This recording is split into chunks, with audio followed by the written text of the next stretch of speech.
بسم اللہ الرحمن الرحیم۔ ناظرین السلام علیکم، میں ہوں آپ کا میزبان صابر شاکر وفاقی دارالحکومت اسلام آباد سے کچھ اہم ترین اور تازہ ترین خبریں۔ آج کا دن بہت ہی امپورٹنٹ اہم ترین دن ہے۔ عمران خان صاحب اپنے قاتلانہ حملے کے بعد وہ آج پہلی بار منظر عام پہ آئے ہیں، منظر عام پہ آ رہے ہیں، آ چکے ہیں بلکہ کہنا چاہیے، اور سخت ترین سیکورٹی انتظامات، سخت ترین حفاظتی انتظامات میں آج وہ لانگ مارچ کا افتتاح کر رہے ہیں۔ پہلا دن ہے لانگ مارچ کا، کیونکہ انہوں نے کہا تھا کہ وہ لانگ مارچ لے کر ضرور آئیں گے، اور ان پہ جو کہا جا رہا تھا کہ جی ان کے پیچھے فلاں ہے اور ان کے پیچھے فلاں ہے، وہ سب کے سب ایک ایک کر کے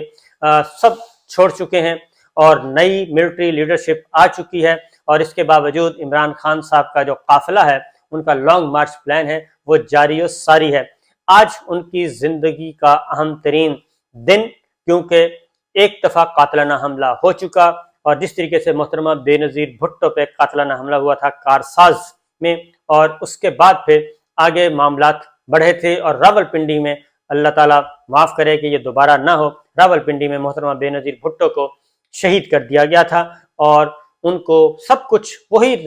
فلم چل رہی ہے، وہی ریپیٹ ہو رہا ہے۔ محترمہ بے نظیر بھٹو کو بھی بتایا گیا تھا کہ آپ کی زندگی کو شدید ترین خطرات ہیں، آپ یہ جلسہ منسوخ کر دیں، لیکن انہوں نے جلسہ منسوخ نہیں کیا تھا، اور جلسے کے اختتام کے بعد وہ دہشت گردی کا نشانہ بنی اور ان کو شہید کر دیا گیا۔ عمران خان صاحب کو بھی سیم اسی طریقے سے پہلے قاتلانہ حملہ ہو چکا وزیر آباد میں، ان کے FIR ابھی پینڈنگ ہے، تحقیقات ہو رہی ہیں، تحقیقات کے لیے GIT بن چکی ہے، پنجاب گورنمنٹ بنا رہی ہے، اور پنجاب حکومت کا مستقبل کیا ہے یہ بھی ابھی ایک سوال ہے۔ GIT کام کر رہی ہے، عمران خان پہ قاتلانہ حملہ ہوا ہے ان کی تحقیقات کے لیے، لیکن جو GIT کے سربراہ تھے غلام ڈوگر صاحب، ان کو کر دیا گیا معطل، اور وفاقی حکومت نے کیا، اور وہ تحقیقات گئی ہیں رک، کیونکہ انہوں نے بلا لیا تھا بہت سارے لوگوں کو کہ آئیں اپنے انٹرویو ریکارڈ کروائیں، اپنے بیانات ریکارڈ کروائیں۔ ایون لندن میں جو ایک پلاٹ منظر عام پہ آیا تھا تسنیم شاہ والا، اس کو بھی انہوں نے کہا تھا کہ آپ آئیں، آپ بھی آ کے ریکارڈ کروائیں۔ انہوں نے نواز شریف صاحب پہ الزام لگایا تھا، اور نواز شریف صاحب مریم بی بی اس وقت یورپ میں ہیں، UK میں نہیں ہیں، تو یہ سارے کا سارا ایک بہت بڑی کوئی کانسپریسی چل رہی ہے جس میں یہ سب کچھ ہو رہا ہے۔ بہرحال عمران خان صاحب اس ساری صورتحال میں ان کو بتا دیا گیا تھا کہ آپ ان کے لیے جو ہدایات جاری کی گئی ہیں آج کے لانگ مارچ کے لیے، وہ بہت ڈیٹیلز جاری کی گئی ہیں، اور کہ پہلے انہوں نے ہیلی کاپٹر پہ آنا تھا، ہیلی کاپٹر کا آپشن بھی ختم کر دیا گیا، اب وہ اسپیشل چارٹر طیارے کے ذریعے نور خان ایئر بس پہنچے، اور نور خان ایئر بیس پہنچے، اور وہاں سے ان کو بلٹ پروف، اور بلکہ کہنا چاہیے بلٹ پروف پلس گاڑی میں لے کے گیا، لے جایا گیا جلسہ گاہ میں۔ تو یہ انتظامات مکمل طور پہ ان کو گاڑی سے نہیں نکلنے دیا جائے گا، ان کو ہدایات دی گئیں، بہت ساری ڈیٹیلز ہدایات جاری کی گئی، گاڑی سے نہیں نکلنا، اور بلٹ پروف اسٹیج تیار کیا گیا، سب کچھ کیا گیا۔ لیکن اس وقت جو تازہ ترین صورتحال ہے وہ میں آپ کو بتا دوں کہ جو ہمارے اطلاعات ہیں، خیبر پختونخوا، گلگت بلتستان سے بہت بڑا قافلہ آیا۔ خیبر پختونخوا ایک طویل ترین کلومیٹرز پہ پھیلا ہوا ان کا قافلہ ہے، GT روڈ پہ اسی طریقے سے سچویشن ہے، کیونکہ ہر ضلع سے، ہر تحصیل سے ایک قافلہ آ رہا ہے، تو GT روڈ اس وقت جیم پیکڈ ہے جب میں یہ گفتگو کر رہا ہوں، تو بہت ہزاروں نہیں لاکھوں لوگ ان میں موجود ہوں گے آج، اور جلسہ گاہ ان کا بھر چکا ہے۔ فیض آباد میں پہلے انہوں نے کرنا تھا، پھر ان کی جگہ تبدیل کروائی گئی، پھر رحمان آباد سے پھر فیض آباد، بہرحال کافی ساری چیزیں کی گئیں، اور اسد عمر صاحب نے یہ کہا بھی تھا کہ جناب ہمیں تنگ کیا جا رہا ہے، حکومت ہماری ہے لیکن مداخلت کوئی اور کر رہا ہے۔ تو اس وقت پاکستان میں ایک لمحہ بڑا ہی امپورٹنٹ لمحہ ہے، اور جناب باجوہ صاحب کے آخری 2 دن رہ گئے ہیں، انہوں نے جانا ہے، اور 2 دن یعنی کہ 27 اور 28 2 دن باقی ہیں، اور انہی کی موجودگی میں عمران خان صاحب جو ہیں وہ لانگ مارچ کا اعلان کر چکے تھے، اور ان کی موجودگی میں ہی انہوں نے راولپنڈی کا انتخاب کیا، کیونکہ اسلام آباد اس وقت سیزڈ ہے، اسلام آباد کو مکمل طور پہ سیل کیا ہوا ہے، اور کنٹینرز لگائے گئے ہیں۔ راولپنڈی میں بھی کم و بیش یہی صورتحال ہے، اور مختلف شاہراہوں پہ، مختلف داخلی راستوں پہ انتظامات سخت سے سخت ترین کیے گئے ہیں۔ اور جب عمران خان صاحب نے اپنا لانگ مارچ کا ابتدا کی، اور وہ لاہور زمان پارک میں ہی تھے، اس وقت جنرل فیض حمید صاحب کی خبر چلی کہ انہوں نے قبل از وقت ریٹائرمنٹ کا فیصلہ کیا ہے۔ تو یہ ساری چیزیں اس وقت چل رہی ہیں، پالیٹکس بھی ہو رہی ہے، ہر طرح کے معاملات چل رہے ہیں، لیکن یہ معاملات کس طرف جائیں گے یہ بڑا ہی امپورٹنٹ ہے۔ دوسری جانب army chief general Qamar Javed Bajwa صاحب جو اس وقت تک ہیں آرمی چیف اور 2 دن بعد انہوں نے ریٹائر ہونا ہے، ان کی فیملی کی جو جائیدادوں کی تفصیلات سامنے آئی ہیں وہ تحقیقات کا دائرہ کار مزید وسیع کر دیا گیا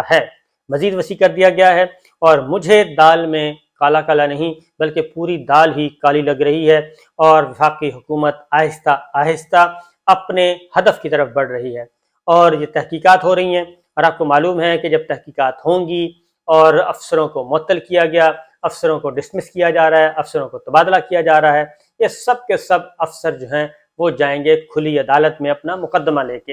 اور جب کھلی عدالت میں مقدمہ لے کر جائیں گے تو معاملات کھلی عدالت میں ڈسکس ہونا شروع ہو جائیں گے کہ جناب معاملات عدالت میں آ چکے ہیں، اور جب عدالت میں معاملات کھلے ہوں گے اور الزامات جو ان پہ لگائے گئے ہیں وہ ڈسکس ہوں گے تو پھر پتہ چلے گا کہ معاملہ کیا ہے، پھر گوشوارے بھی کھلی عدالتوں میں زیر بحث آئیں گے۔ تو چیزیں کوئی اچھی نہیں ہیں، چیزیں کافی گھمبیر ہیں اور معاملات اس طرف جا رہے ہیں۔ آنے والے دنوں میں جنرل باجوہ صاحب کے لیے مشکلات کا شکار ہو سکتے ہیں آنے والے دن، کیونکہ جو ابھی پہلی قسط ہے اور وفاقی حکومت بڑی پر اعتماد ہے کہ ان کے پاس بہت کچھ ہے، اور ابھی احمد نورانی صاحب ہو سکتا ہے ان کی ایک اور قسط بھی شائع کر دیں، اگلی قسط شائع کر دیں۔ اس کی وجہ یہ ہے کہ تیل کی عالمی منڈی میں کون کون سے نئے تاجر جو ہیں وہ انہوں نے قدم رکھا ہے، اس کے بارے میں بھی کچھ چیزیں سامنے آنے والی ہیں۔ تیل کی عالمی منڈی میں نئے تاجر کون کون سے آ رہے ہیں اور کون بزنس کر رہا ہے، کس نے اپنے بزنس سٹارٹ کیے ہیں، یہ ساری چیزیں ہیں اور تحقیقات جاری و ساری ہیں۔ اگلے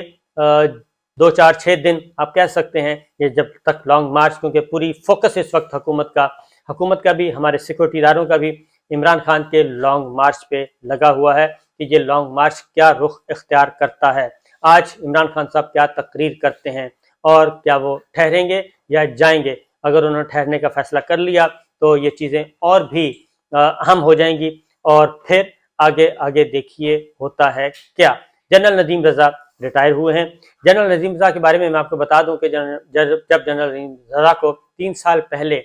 chairman joint chief of staff committee تعینات کیا گیا تھا، عمران خان صاحب نے تعینات کیا گیا، تو یہ پہلا تنازع تھا جو عمران خان صاحب اور آرمی چیف جنرل باجوہ صاحب کے درمیان شروع ہوا تھا 3 سال پہلے۔ یہ میں آپ کو خبر دے رہا ہوں کہ 3 سال پہلے پہلا تنازع شروع ہوا، کیونکہ جب باجوہ جو ہے وہ جنرل ندیم رضا کو chairman joint chief of staff committee نہیں بنوانا چاہتے تھے، بالکل نہیں بنوانا چاہتے تھے، اور وہ ان کے نامینی کوئی اور تھے، لیکن عمران خان صاحب نے جنرل ندیم رضا کو chairman joint chief of staff committee بنایا، اور جیسے ہی یہ اناؤنس ہوا تھا جنرل ندیم رضا کا تو اس وقت سخت ترین رد عمل، اور چونکہ نوٹیفیکیشن ہو چکا تھا اور اس کے بارے میں باجوہ صاحب کے پاس کوئی اور اطلاع تھی کہ شاید ان کو کوئی اور کمٹمنٹ تھی، لیکن پرائم منسٹر نے یہ فیصلہ کیا، اور اس کے بعد پھر تحقیقات ہوئیں، جو انفارمل تحقیقات ہوتی ہیں وہ تحقیقات ہوئی کہ آخر یہ ہوا کیسے، جنرل ندیم رضا چیئرمین کیسے بن گئے اور کس طریقے سے ہوا، اور اس کے بعد پھر جس ٹی وی رپورٹر نے خبر دی تھی ان کی پوچھ گچھ ہوئی کہ جناب یہ کیسے ہو گیا، یہ آپ کو خبر کس نے دی ہے، یہ کیسے خبر لیک ہو گئی، یہ ہمارے تک نہیں پہنچی۔ اس طریقے سے یہ چیزیں ہوئی تھیں، اور کوئی 2-4 رپورٹر تو ایسے بھی تھے بیچارے جن کو 1-2 رپورٹر کہہ لیں، 2-4 نہ کریں، 1-2 رپورٹر ایسے بھی تھے جن کو اپنی نوکری بچانا مشکل ہو گئی تھی، کیونکہ انہیں کہا گیا تھا کہ یہ خبریں غلط دیتے ہیں۔ جب کچھ دیر کے بعد پتہ چلا کہ نوٹیفیکیشن بھی ہو گیا تو خبریں ساری درست ہو گئیں، تو اس کے بعد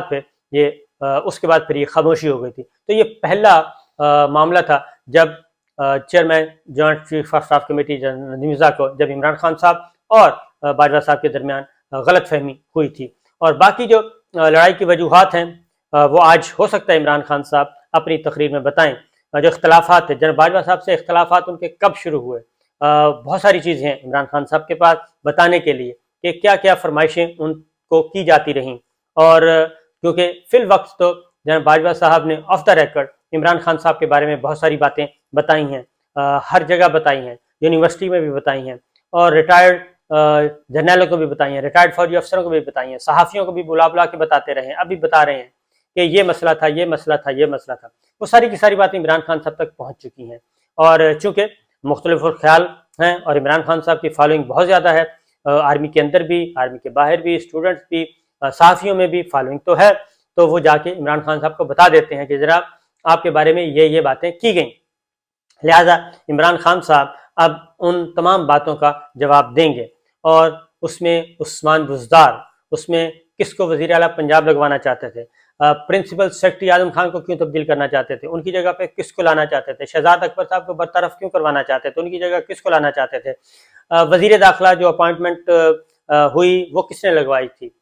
تو یہ ساری باتیں جو ہیں وہ آئیں گی۔ وزیر خزانہ اسد عمر صاحب کو تبدیل کیسے کیا گیا تھا، نئے وزیر خزانہ کو اپوائنٹمنٹ کیسے ملی تھی، کس نے ریفر کیا تھا، حفیظ شیخ صاحب کے بارے میں کیا تھا، یہ ساری کی ساری اطلاعات وزیر اعظم عمران خان صاحب کے پاس اس وقت جب وزیر اعظم تھے یہ ساری باتیں ان کے پاس موجود تھیں، لہٰذا وہ ایک ایک کر کے وہ ساری چیزیں اب ڈسکلوز کریں گے، اور ڈسکلوز کرنے کے بعد ایک اپنا نیریٹو، پولیٹیکل نیریٹو لے کے آئیں گے، اور خاص سب سے اہم جو ہے وہ ہے سائفر کا معاملہ۔ سائفر ابھی تک دفن نہیں ہوا، سائفر ابھی تک موجود ہے، اور سائفر جو ہے وہ میمو گیٹ سے بھی بڑا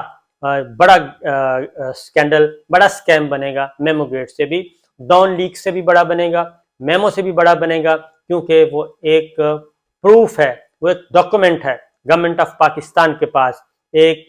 مستند ڈاکومنٹ جس کے بارے میں کوئی تبدیلی نہیں ہوئی، اور جس کو تبدیل کرنے سے انکار کر دیا تھا ہمارے ایمبیسڈر اسد مجید صاحب نے، جس کو کہا گیا تھا کہ آپ اس کو آگے پیچھے کر دیں، کوئی اسٹیٹمنٹ دے دیں، کوئی انٹرویو دے دیں، انہوں نے ایسا انکار کر دیا تھا، انہوں نے کوئی انٹرویو نہیں دیا تھا، اس کی نیگیشن نہیں کی تھی، پھر ان پہ پریشر بہت ڈالا گیا تھا، اور وہ جس افسر کے ذریعے پریشر ڈالا تھا وہ بھی موجود ہیں، اور وہ پریشر بھی اسد مجید صاحب کے، وہ جو افسر تھے وہ بھی اسد مجید صاحب کے ہم خیال ہو گئے تھے، اور انہوں نے کہا تھا کہ یہ ڈاکومنٹ بالکل صحیح ہے، اور یہ قومی مفاد میں ایک ایمبیسڈر نے اپنی قومی ذمہ داری ادا کی، اس لیے اس میں کوئی تبدیلی نہیں کی جا سکتی، اور نہ ہی اس میں کوئی فورجری کی گئی ہے، جو ایز اٹ از تھا وہی ہم نے بھیجا تھا۔ تو بہرحال آنے والے دنوں میں بہت کچھ آپ کو دیکھنے کو ملے گا۔ اجازت دیجیے، اللہ حافظ۔